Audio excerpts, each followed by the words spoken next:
Hello friends, welcome to target for IQ. मैं प्राची आचार्य आप सभी का स्वागत करती हूँ। आज एक इस नए वीडियो के साथ आई हूँ जिसमें कि हम लोग बात करने वाले हैं एमपी सिविल जज के कट ऑफ की।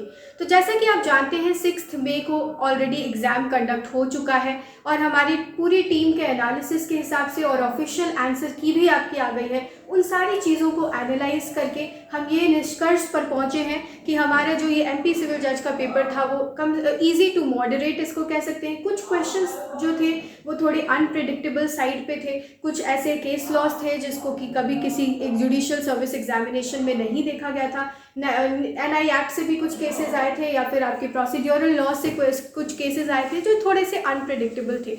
लेकिन वहीं बहुत सारे ऐसे क्वेश्चन भी थे जो कि डायरेक्ट क्वेश्चन थे, जैसे कि डायरेक्ट उन्होंने सेक्शन पूछ लिया था कि आपका कोर्ट ऑफ जस्टिस किस सेक्शन में डिफाइंड है, क्वाइन किस सेक्शन में डिफाइंड है। उसके बाद आपको 21A कॉन्स्टिट्यूशन का 21A जो है वो किस अमेंडमेंट से आया है। तो ये सारी जो जनरल क्वेश्चंस हैं वो बहुत ही डायरेक्ट क्वेश्चन था जिसका आई थिंक सभी लोगों ने करेक्ट आंसर दिया होगा। तो कह सकते हैं इसको कि ईजी टू मॉडरेट लेवल का ये पेपर था, ईजी टू मॉडरेट लेवल का पेपर था।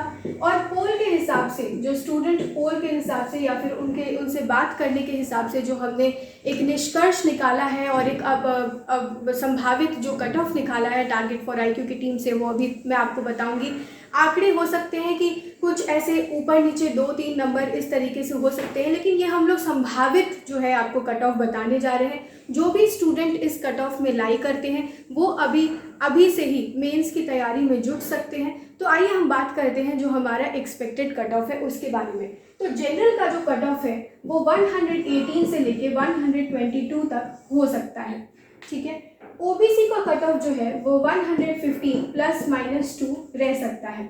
एससी का जो कट ऑफ होगा वो आपका 95 से लेके 100 तक रह सकता है और एसटी का कट ऑफ जो होगा वो 83 से लेके 87 के बीच में रह सकता है।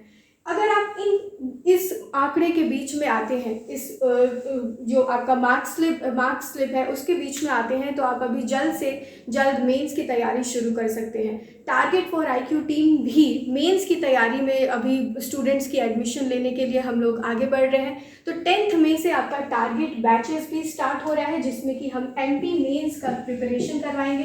एमपी मेंस में आपका पेपर 1 और पेपर 3 जो है वो सिविल लॉ पेपर 1 और क्रिमिनल लॉ पेपर 1।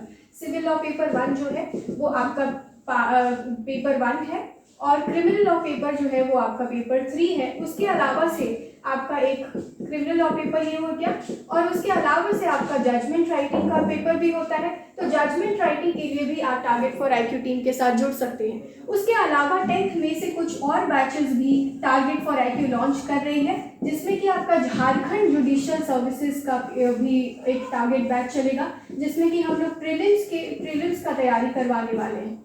उसके अलावा जो आपका यूजीसी नेट का यूजीसी नेट एग्जाम कंडक्ट करवाई जाती है। हर साल ये 2 बार होता है एग्जाम, लेकिन यहाँ पे दिसंबर और जून का एक क्यूमुलेटिव पेपर होने वाला है, तो इसके लिए भी आप तैयारी कर सकते हैं।